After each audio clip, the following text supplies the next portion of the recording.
Well, this is Baruch Fleischman. We're reading the book written by Rabbi Yaakov. Excuse me, it's not a rabbi. It always says that. Yaakov Kronenberg. It's called Jewish Astrology, a Cosmic Science. And we're in a certain section over here. The section of this book is called The Basic Model of the Universe. So in order to understand this, we have to take some time here because this is not something so easy to just try to get to. Let's look at a drawing that Reb Yaakov made for us. We'll go back over here. He has a few drawings here, very nice. So we had here a drawing depicting, let's just say, for example, light moving through the various different universes.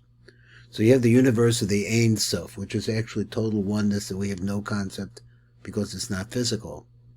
And then we have the concept of a sort of like a template of light called Adam Kadmon, primordial man.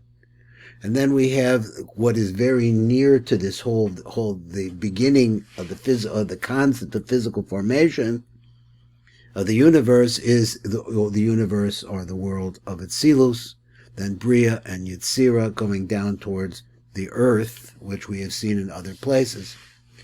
And now it comes like this. Here's the word earth. Above the earth, and the idea here is that the light of the Ein Sof Baruch Hu is flowing through these different, we call them olamos, these different universes, these different worlds. They eventually reach the place of Yetzirah, and below that we start the concept of what the light is going to be doing and refining itself, and it's really being minimalized, because the light of the Ein Sof is light of nothingness. It's the complete and total obvious opposite of physicality. So this is a hard concept for most people. You just try to figure out what could that possibly mean. Well, that's the point. We don't know. But we do know that's what it is. This is our Torah. So he says, first you have these seven heavens. He's going to talk in this piece about the last two heavens, which are called Rakia and Vilon. From there, the light is continuous constricted until it reaches the earth. Now he says in the Rakia is where all the planets and the fixed stars are located, and then it comes ultimately down through the Vilon, which is a curtain, into the earth. Now he's going to say some things here that I do not know, and so the idea of learning this is to try to decipher what someone who is pretty bright has to say. So let's see this. The book is a little bit big, so it's not that easy to handle. Let's see what we can understand from this paragraph that we learned the last time. And there may be some times we're going to have to go through paragraphs more than once. So why do we talk so much about the palace of Rakia and Yesod? So these palaces are really which are the structures, spiritual structures that minimize light. So finally it comes to the last two, which Rakia Yesod, because this is really the bottom line, and we'll see how it goes. And the lower Vilon, which represents Malchus. So in other words, this is the Malchus of the world beyond us, and not about the higher one. So why don't we talk about the others? Because he meant the seven heavens. So we're just talking about two here. One is called Yesod, the other one's called Malchus. So he says this is because the earth always gets much more energy sent down from the lower worlds. Why? Because we're right next to the lower worlds than for the higher ones. Most energy from above is brought down by the two lowest palaces, which are palaces number 1 and 2, which is, he said, is Rakia and the Vilon. So he said, which is also corresponds to the concept of Yesod and Malchus. So then this flow of energy, which is coming from the Ein Sof Baruch Hu, comes to earth, because in those two places, these are the roots of this world. Now, all of these things, I have to take them as what Reb Yaakov Kronenberg is telling me. So many astrologers are not automatically led to the obvious conclusion of God's omniscience. And he says, and involvement in our world and our lives, that God is actually inside. He's in the midst of everything. It is possible to read book after book and see that astrologers ask themselves, how do all these planets, stars, and all of astrology reveal the truth that they do? They come up with all sorts of theories except the most obvious, which is at the root of the Torah of astrology, which is that there is a God, that it's God who does this. Now, God is Yud Kei Vav Kei. That's the whole Kabbalah of this. I'm trying to understand how this works. One of the things that we understand is that we're dealing with the minimization of light, because the light, as I said before, the Ein Sof is the light of nothing. How could that possibly be? But that's what it is. And the light of nothingness is clothed in different universes. And as a result of that, it becomes minimalized. So let's go back. Which is that it is God who does this. For example, Carl Jung, I saw Jung, like I studied psychology. He says a famous psychologist gives the idea of synchronicity. So what is synchronicity? Which I really don't understand, Rabbi Yaakov says, but it's not addressing the main issue of God and his involvement in our world. Other people have their own theories as to why astrology works, but according to Judaism, it is not really a question. It's a given. Given what? That God created and runs the world. I look at the world as the little bit that I know about this. It's like the inside of a watch, which a bunch of wheels interacting with each other. But who set up the wheels? How do the wheels work? Why is it the fact that the earth is turning, and that there's movement in the planets and the stars are all orbiting in different kinds of ways? How do we understand this? And he chose to run it through the intricate model where he doesn't send things down directly to people unless he chooses to do so. So let's see how much of this I can learn right now. So he says the next question is, why did God create the world this way, where he doesn't directly provide things to people, instead makes it go via many models before we get it? The basic answer is that it is due to the sin of the first man, Adam. The delivery system was changed. God saw that people would not be able to receive things directly from him, and we couldn't handle it. We can't handle the light. Now let me see, I think I'm losing the place. Here it is.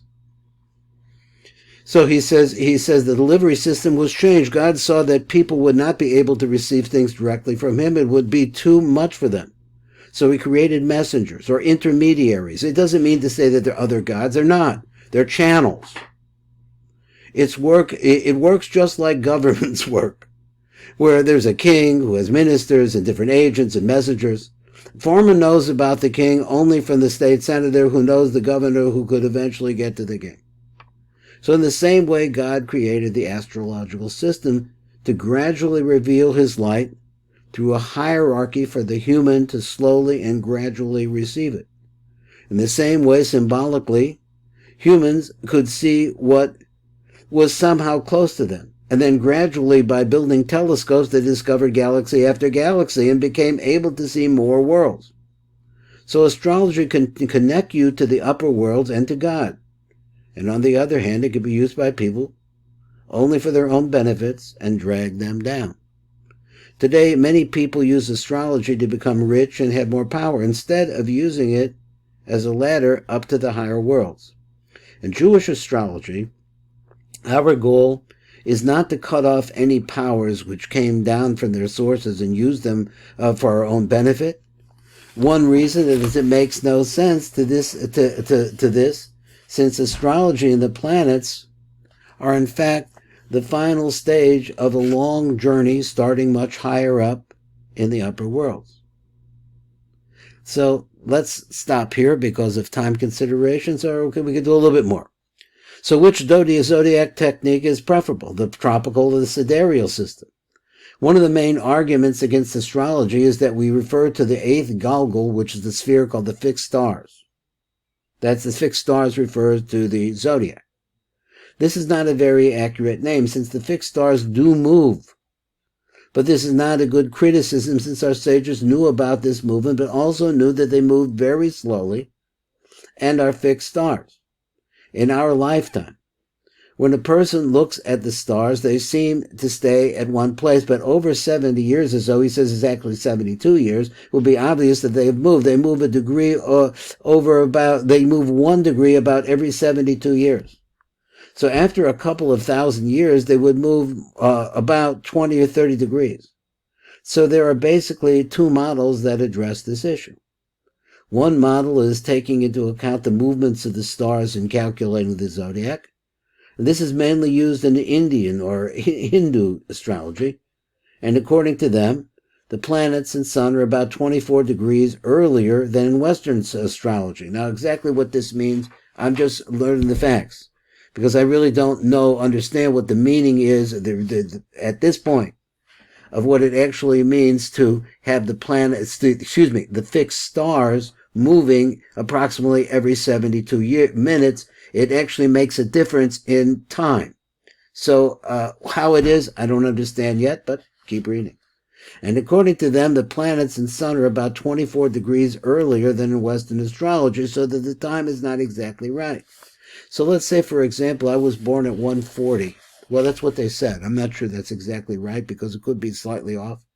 And on the cusp, that it means that my rising sign is on the cusp of Capricorn and Aquarius.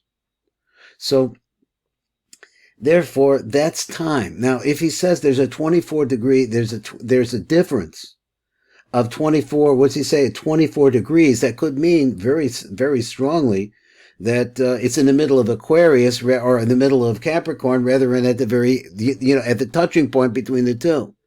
So it would make a difference as to the influences as we understand them that Hashem is sending down to us.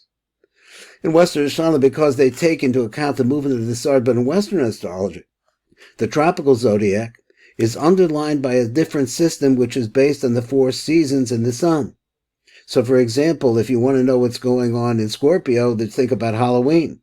You want to stand about Taurus, then you think about the beautiful rising corn. So he says this is calculated by the 2 times when the days, nights, and night and day are equal in hours, and when the day is the shortest, and when it is the longest compared to the night. So this is like the vernal equinox, that we call the solstice. So that means it is calculated according to what degree the sun is in. So this is a major argument in astrology. Which is the correct method? That's for next time. This is Baruch Fleischman, Tikkun Elevator Kollel. We've been listening to Reb Yaakov Kronenberg, Jewish Astrology.